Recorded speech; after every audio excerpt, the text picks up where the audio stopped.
प्यारे साथियों नमस्कार।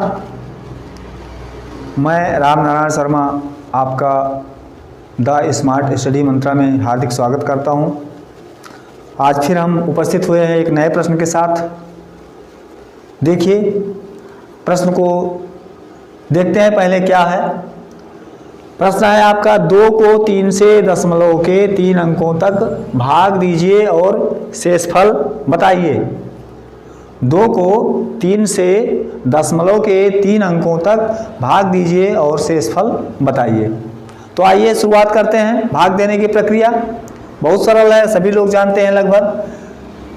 एक बार 0 ले गए, 0 यहाँ ले आए और 2 को उतार लिए, फिर यहाँ दशमलव लगाया, 0 बढ़ाया, 3 का पहाड़ा 6 बार पढ़ेंगे, 3 छक 18, घटा दिए, यहाँ से एक दाएँ उधार लिया, यहाँ 10 इकाई हुआ, 10 इकाई में से 8 इकाई घटाया, 2 इकाई बचा, यहाँ 0 बचा, एक दहाई में से एक दहाई घटाए, फिर यहाँ 0 बढ़ाए, एक बार फिर ले गए क्योंकि हमको दशमलव के 3 अंकों तक भागफल निकालना है।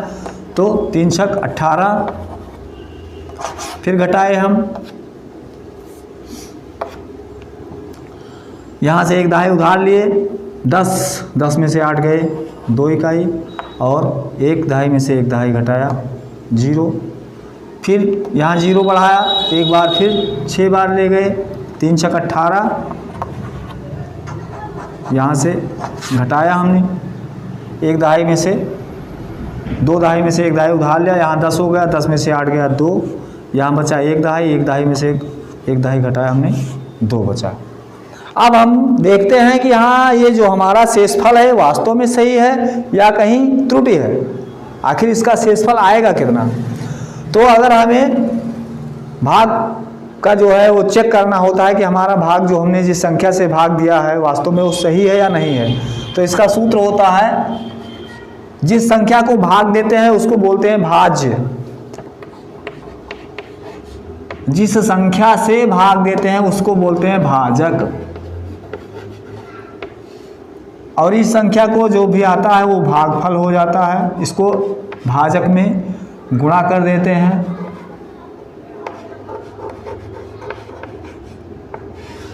और जो बचता है उसे शेषफल कहते हैं। हमको निकालना है शेषफल जो कि आपको यहाँ दिखाई दे रहा है। भाज्य आपका 2 है। अगर हम इतना ले आते हैं अंक तो समझिए हमारा भाग सही है। भाजक कितना है? भाजक आपका है 3। भागफल कितना आया है? 0.666 और शेषफल यहाँ जो दिया हुआ है वो लिखने के हिसाब से तो 2 है, लेकिन अब यहीं पर आपको थोड़ा देखना पड़ेगा।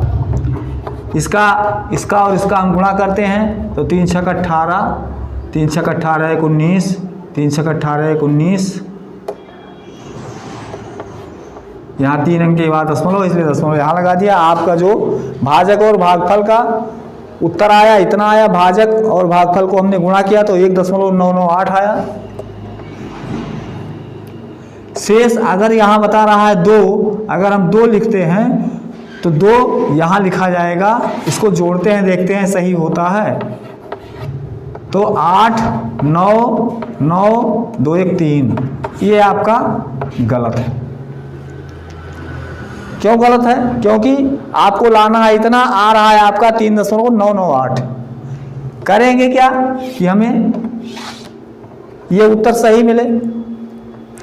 इसमें आपको करना ये है, जब ऐसे प्रश्न आते हैं तो इन प्रश्नों में जो भागफल में दशमलव अंक होता है, दशमलव अंक के बाद जो भी संख्याएं होती हैं, जितने अंक होते हैं आते हैं, 1.998 ये आपका आया भाजक और भागफल का गुणनफल। यहाँ देखते हैं हम जो शेष आया है आपका, इसको हम केवल इकाई मानते हैं, लास्ट वाली संख्या इसको इकाई मान लेते हैं। और जो यहाँ दशमलव लगा है, जैसे 3 अंक के बाद दशमलव, तो 3 अंक आपका यहाँ भी है। यहाँ जो है दशमलव लगाने के बाद लास्ट में इसको लिख लिए, बीच में जो भी अंक बचे उसमें हम 0 लिख देते हैं, सीधा सीधा। यहाँ भी 0 लिख दें। अब जोड़िए इसको, देखिए शेष ये आपका शेष फल है, इसको जोड़िए 8 और 2 10 कि 0 हासिल आया 1, 9 और 1 10, 0 हासिल आया 1, 9 1 10, 0 हासिल आया 1, दशमलव लगाए 1 और 1 2। आपका जो भाज्य है वो 2 यहाँ आ चुका है। तो इसका मतलब शेषफल जब आप रखेंगे 0.002 या 10.002 तो आपका ये सही उत्तर आएगा, तभी उत्तर आपका सही आएगा। तो शायद अब आपके समझ में आ गया होगा कि हाँ क्या करते हैं इसमें। यहाँ देखिए जो भागफल आता है उसके दशमलव के बाद में जितने भी अंक होते हैं, जो शेष होता है शेष को हम लास्ट में लिख लेते हैं। भाजक और भागफल का जो भी उत्तर आता है, भाजक और भागफल का गुणा करते हैं। गुणा करने के बाद जो भी आपका आता है वहाँ इसको जो है जोड़ने के समय जो शेषफल आया है उसको लास्ट में लिख लेते हैं और दशमलव लगा लेते हैं। जितने भी अंक बीच में छूटते हैं वहाँ 0 0 लिख देते हैं। आप जोड़िए, देखिए आ गया उत्तर आपका, जो आपका भाज्य है। तो मुझे आशा है कि आपको ये प्रश्न समझ में आ गया होगा और प्रयास तो मेरा यही है कि आप सीख जाएं। सिखाने की कोशिश करता हूं, जो भी मैं जानता हूं सिखाने की कोशिश करता हूं। तो कैसा लगा ये वीडियो? और ये प्रश्न आपके सीटेट और टीईटी में भी आ चुका है, सेम प्रश्न आ चुका है कि हाँ इसका शेषफल कितना आएगा। 2 को 3 से भाग दीजिए तो शेषफल कितना आएगा। तो वहाँ तो काफ़ी सारे बच्चे कंफ्यूज हो गए थे, जिन्होंने थोड़ा ट्रिक इस्तेमाल किया वो उनका सही हो गया, लेकिन बाकी लोग चूक गए थे। तो ये प्रश्न मैंने प्रयास किया है समझाने का, आशा है कि आपको समझ में आया होगा। कैसा लगा कमेंट ज़रूर कीजिए, और ये प्रश्न अगर समझ में आया हो तो अपने बच्चों को भी पढ़ाइए, शेयर कीजिए। तो फिर मिलते हैं अगले वीडियो में किसी नए प्रश्न के साथ। तब तक के लिए नमस्कार, जय हिंद, जय भारत।